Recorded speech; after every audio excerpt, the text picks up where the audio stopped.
بسم اللہ الرحمن الرحیم بسم اللہ الرحمن الرحیم الحمدللہ نحمده ونصلی علی رسولہ الکریم اما بعد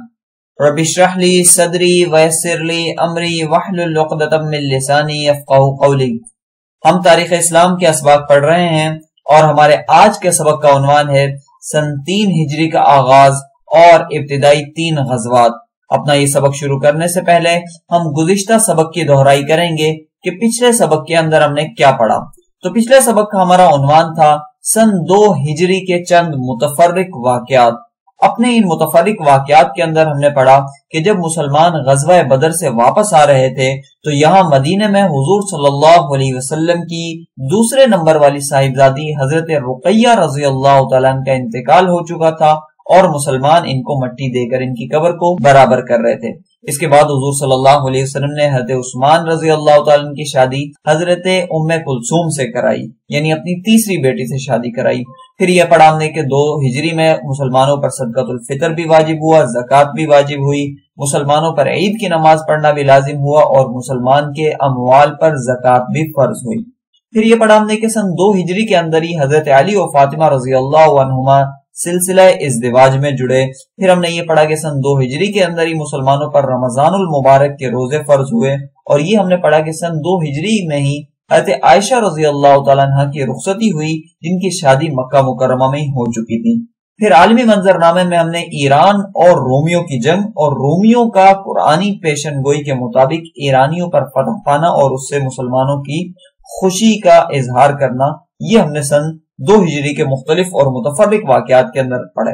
اب سن 3 ہجری کا آغاز ہو چکا ہے، مسلمانوں کو مدینہ منورہ میں آئے ہوئے تیسرا سال شروع ہو چکا ہے۔ اس تیسرے سال کے اندر غزوہ احد ایک معروف غزوہ ہے، لیکن اس سے پہلے بھی 3 بڑے بڑے غزوات پیش آئے جن کا ہم اس سبق میں تذکرہ کریں گے۔ اپنے ان غزوات میں سے جو پہلا غزوہ تھا جس کو آج ہم اس درس میں پڑھیں گے، اس کا نام ہے غزوہ غطفان۔ اسے غزوہ ذی امر بھی کہا جاتا ہے۔ اس غزوہ کا واقعہ یہ تھا کہ یہ غزوہ ہجرت مدینہ کے 25 ماہ بعد پیش آیا، اور اگر ہم تاریخ دیکھیں تو اس غزوے کی جو تاریخ بنتی ہے وہ 12 ربیع الاول سن 3 ہجری بنتی ہے۔ تو اس لحاظ سے سن 3 ہجری کا یہ غزوہ پہلا غزوہ تھا جسے غزوہ غطفان یا ذی امر کہا جاتا ہے۔ غطفان اصل میں ایک بڑے قبیلے کا نام ہے جس کی 2 ذیلی شاخیں ہیں، پہلی شاخ بنو ثعلبہ اور دوسری شاخ بنو محارب۔ یہ بنو ثعلبہ اور بنو محارب جو غطفان کی ذیلی شاخ ہیں، یہ نجد کے علاقے میں رہ رہی تھی، اور اب انہوں نے اپنا ایک دعسور بن محارب نامی ایک نوعمر سردار متعین کر لیا تھا کہ اب تمہاری سربراہی میں ہم کچھ کام کریں گے، اور ان کے جو ایجنڈے میں ایک بڑا کام تھا وہ یہ کہ مدینہ کے گرد و نواح اور خود مدینہ پر حملہ کریں گے اور لوٹ مار کریں گے۔ اس کے لیے انہوں نے اپنے قبائلوں کو بھی جمع کیا تھا اور ادھر ادھر کی افرادی قوت کو بھی جمع کر لیا تھا، اور بہت جلدی اپنے اس تصور کو، اپنے اس خیال کو عملی جامہ پہنانے والے ہی تھے کہ حضور صلی اللہ علیہ وسلم کو اطلاع ملی کہ غطفانی لوگ اس طرح کی تیاری میں ہیں، تو حضرت صلی اللہ علیہ وسلم نے ایک مختصر سا لشکر ترتیب دیا جس کی تعداد 450 صحابہ کرام پر مشتمل تھی۔ اب یہ لشکر لے کر حضور صلی اللہ علیہ وسلم بذات خود غطفانیوں کی طرف گئے اور آگے بڑھ کر وادی ذی امر تک پہنچ گئے، اور یہاں جا کر حضور صلی اللہ علیہ وسلم کے مبارک لشکر نے پڑاؤ کیا۔ دشمنوں کو جب یہ اطلاع ملی کہ حضور صلی اللہ علیہ وسلم ہماری طرف آنے والے ہیں، بلکہ آ رہے ہیں اور وادی ذی امر تک پہنچ چکے ہیں، تو اب ان کا کوئی ساتھی، کوئی فرد ان کے ساتھ بچا نہیں، بلکہ سب لوگوں نے راہ فرار اختیار کی، اور روایات میں اور تاریخ کی کتابوں میں آتا ہے کہ اس وقت کی جو پہاڑی چوٹیاں تھی ان میں جا کر یہ لوگ چھپ گئے اور نبی کریم صلی اللہ علیہ وسلم کے سامنے بالکل بھی نہیں آئے۔ تو یوں اس خطے میں بنو غطفان والوں کے ہاں مسلمانوں کے جو لشکر تھا وہ اپنا پڑاؤ میں آرام کر رہا تھا۔ اتفاق دیکھی کہ اسی وقت بارش بھی آ گئی تھی جس کی وجہ سے مسلمانوں کے اور حضور صلی اللہ علیہ وسلم کے جو کپڑے وغیرہ تھے وہ گیلے ہو گئے تھے۔ اب مسلمان سستا رہے تھے، آرام کر رہے تھے، اپنے کپڑے وغیرہ نچوڑے ہوئے تھے، خشک ہونے کے لیے لٹکائے ہوئے تھے۔ اسی دوران اس پڑاؤ کے اندر دشمنوں کے سردار یعنی دعسور بن محارب غطفانی کی آمد ہوئی، اور جبکہ سب لوگ دوپہر کا وقت تھا، لیٹے ہوئے تھے، آرام کر رہے تھے، سو رہے تھے، یہ معلوم ہو چکا تھا کہ اب جنگ نہیں ہو رہی، لہٰذا سکون کس حالت میں تھے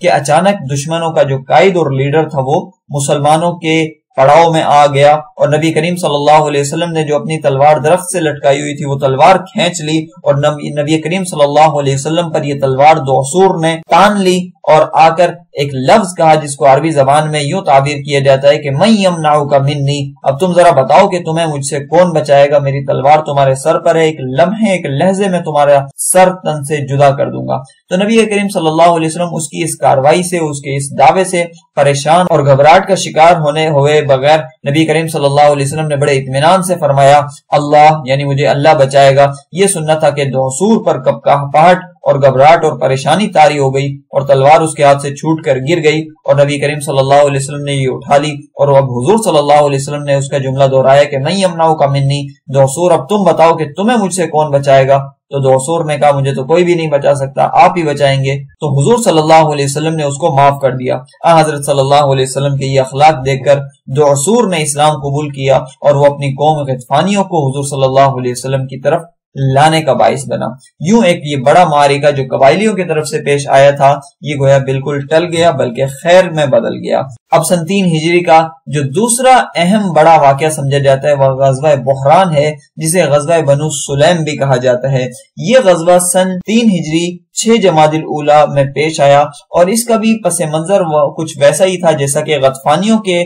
قبیلے کا اور ان کے لوگوں کا تھا کہ دشمن کے حملے کی اطلاع مسلمانوں کو مدینہ منورہ میں موصول ہوئی تھی کہ غطفانیوں کے بعد بنو سلیم والے مدینہ پر اقدام کی اور مدینہ پر حملے کی تیاریوں میں ہیں۔ قبائل عرب میں سے بنو سلیم کے جو جنگجو ہیں وہ تیار ہو چکے ہیں مکمل ہر لحاظ سے، اور وادی بحران میں انہوں نے قیام کیا ہوا ہے، وہاں پڑاؤ کیا ہوا ہے، اور یہ وادی جو تھی وہ مدینہ منورہ سے قریباً 100 میل کی دوری پر 100 میل کی مسافت پر واقع تھی۔ جیسے ہی مسلمانوں کو مدینہ منورہ میں یہ اطلاع ملی مسلمان اس کی طرف نکل پڑے اور مسلمانوں کے اس نکلے ہوئے قافلے کی جو قیادت کر رہے تھے وہ جناب رسالت مآب صلی اللہ علیہ وسلم بذات خود فرما رہے تھے، اور آن حضرت صلی اللہ علیہ وسلم کے ساتھ اس وقت 300 صحابہ کرام بھی موجود تھے جو اس غزوہ میں شرکت کی نیت سے آپ صلی اللہ علیہ وآلہ وسلم کے ساتھ جا رہے تھے۔ ادھر جیسے ہی بنو سلیم کو پتا چلا کہ مسلمانوں کی آمد ہو رہی ہے، مسلمان آ رہے ہیں، تو یہ بھی غطفانیوں کی طرح تتر بتر ہو گئے اور انہوں نے راہ فرار اختیار کرنے میں ہی عافیت سمجھی اور مسلمان بڑے امن و سکون کے ساتھ ان کے علاقے میں رہے۔ قریباً 2 ہفتے تک مسلمانوں نے وہاں قیام کیا، آرام سے رہے، اور پھر اس کے بعد مسلمانوں نے وہاں سے واپسی مدینہ منورہ کا رخ کیا اور مسلمان اس غزوے میں بھی گویا فتح یاب ہو کر فاتح ہو کر مدینہ واپس لوٹ کر آ گئے۔ اس سال یعنی سن 3 ہجری کا جو تیسرا جہادی مہم ہے، تیسرا جو سریہ ہے، اسے سریہ زید بن حارثہ رضی اللہ تعالیٰ عنہ کہا جاتا ہے۔ اس سریہ کا پس منظر کچھ یوں ہے کہ یہ سریہ ماہ جمادی ثانیہ میں پیش آیا اور قریشیوں کے ساتھ اب تک 2 بڑے تلخ تجربات ہو چکے تھے، ایک غزوہ بدر کا اور غزوہ بدر کی جو دوسری کاروائی تھی جسے غزوہ بدر ثانی بھی کہا جاتا ہے، غزوہ سویق، اور ان دونوں کے اندر قریشیوں کو ایک شکست کا سامنا کرنا پڑا تھا کہ ایک میں تو باقاعدہ جنگ میں ان کے افراد مرے تھے، قید ہوئے تھے، گرفتار ہوئے تھے، فدیہ لیا گیا تھا، دوسرے میں ان کے سردار نے اگرچہ مدینہ پر کاروائی کی تھی لیکن پھر انہوں نے مسلمانوں نے اس کا پیچھا کر کے اس کو دور تک بھگایا تھا۔ اب ان دونوں حالات نے یہ ثابت کر دیا تھا کہ قریش مکہ اور مسلمانان مدینہ آپس میں کسی طرح کا تعلق نہیں رکھیں گے، ان کے جتنے بھی تعلقات ہیں وہ سارے تلخ سے تلخ ہوتے جا رہے ہیں۔ دوسری طرف قریش شام کی طرف جو تجارت کرنے کے لیے جاتے تھے تو وہ سرحدی پٹی مدینہ کی لگتی تھی، مدینہ سے گزر کر جاتی تھی، تو مسلمانوں نے کہا کہ جیسے اب ہم مکہ نہیں آ سکتے، حج عمرہ نہیں کر سکتے، تم بھی ہمارے راستے کو استعمال کرتے ہوئے شام کی طرف نہیں جا سکتے، تمہارا شام کا جو علاقہ ہے مدینہ سے گزرنے کا یہ گویا بالکل بند ہے۔ اب قریشی اپنے آپ کو یہ سمجھ رہے تھے کہ ہم پر واجب اور لازم ہے کہ ہم بدر کے لوگوں کا بھی انتقام لیں، یہ بھی ہم پر لینا ضروری ہے، اس پر قریشیوں کا بڑا اصرار تھا، لیکن تمام تر اصرار کے باوجود قریشی انتقام لے نہیں سک رہے تھے کیونکہ اسباب ان کے پاس موجود نہیں تھے۔ انتقام لینے کے لیے جو ذرائع ہوتے ہیں، معاشی خوشحالی تھی وہ بالکل مفقود تھی، وہ نہیں پاتے تھے، وہ اس لیے کہ مدینہ والوں نے ان کا جو راستہ تھا وہ بند کیا ہوا تھا، شام یہ جا نہیں سکتے تھے، لہذا اب ان کے جو سرداران تھے انہوں نے فیصلہ کیا کہ ہم نے شام تو جانا ہی جانا ہے لیکن ایک نیا راستہ اختیار کریں گے اور بذریعہ مدینہ کے بجائے بذریعہ عراق جائیں گے، اگرچہ تھوڑا لمبا گھوم کر جانا پڑے گا لیکن اس کے ذریعے سے تجارت کریں گے اور پھر یہ تجارت مسلمانوں کے خلاف استعمال کریں گے۔ یوں ان کا یہ فیصلہ ہوا اور قریش کی تجارت لے کر چند بڑے سردار اور کچھ اور دیگر لوگ گئے۔ ان سرداروں میں جو جانے والے تھے قریش کی تجارت لے کر، اگر ہم مطالعہ کریں تو ابو سفیان بن حرب کا نام آتا ہے، صفوان بن امیہ کا نام آتا ہے، حویتب بن عبد العزہ کا نام آتا ہے، اسی طرح چند دیگر سردار اور کچھ کام کرنے والے عوام وغیرہ تھے۔ اور یوں یہ قافلہ مکہ مکرمہ سے نکلا اور عراق کی سرحدی پٹی سے ہوتے ہوئے شام کا اس کا رخ تھا۔ ادھر سے مسلمانوں کو بھی اطلاع مل گئی کہ قریشیوں کا ایک تجارتی قافلہ آ رہا ہے جس میں قریشیوں نے بڑا سرمایہ لگایا ہوا ہے اور اس کے ذریعے سے وہ مسلمانوں پر بھی اقدام کریں گے۔ قریشیوں کا جو کچھ اس قافلے کے اندر سرمایہ تھا اس میں ایک بڑی مقدار سونے کی تھی، علاوہ ازیں چاندی تھا، اور اس دونوں کے ساتھ ساتھ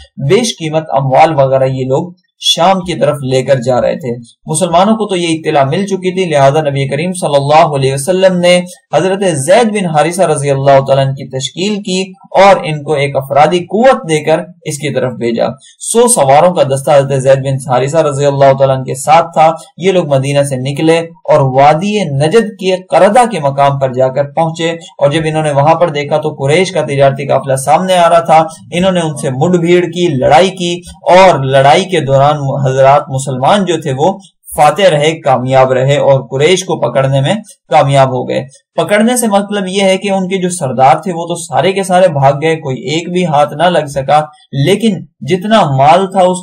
قافلے کے اندر اور تجارتی جو مال تھا وہ سارا کا سارا مسلمانوں کو مل گیا۔ جب مسلمانوں نے اس کو شمار کیا تو قریباً 20,000 دراہم پر مشتمل یہ غنیمت تھی جو مسلمانوں کو قریشیوں کے ذریعے سے ہاتھ آئی تھی، اور قریشیوں کو ایک مرتبہ پھر میدان کے اندر بڑی ہزیمت اور بڑی شکست کا سامنا کرنا پڑا تھا۔ تو اس کے بعد کیا مراحل ہوئے وہ انشاءاللہ کسی اگلے درس میں پڑھیں گے۔ آج کا ہمارا درس مکمل ہو گیا، ہم خلاصہ پڑھ لیتے ہیں۔ ہمارے سبق کا عنوان تھا سن 3 ہجری کا آغاز اور ابتدائی 3 غزوات۔ ہم نے اس سبق کے اندر پڑھا کہ عرب قبائل کی مدینہ منورہ پر حملوں کی تیاریاں اور منصوبہ بندی۔ اس حوالے سے ہم نے غطفانیوں کی ذیلی شاخیں، بنو محارب اور بنو ثعلبہ کی بڑھتی ہوئی جسارتوں کے بارے میں پڑھا، اور پھر ہم نے یہ پڑھا کہ جیسے ہی حضور صلی اللہ علیہ وسلم ان دشمنوں کی طرف گئے تو یہ کیسے مرعوب ہو گئے اور کیسے تتر بتر ہو گئے۔ اسی طریقے سے دیگر قبائلیوں میں سے بنو سلیم نے جو مدینہ کی طرف اقدام کیا تھا اور ان کے جواب میں جب مسلمانوں نے پیش قدمی کی تو کیسے دشمن نے راہ فرار اختیار کی، یہ ہم نے پڑھا۔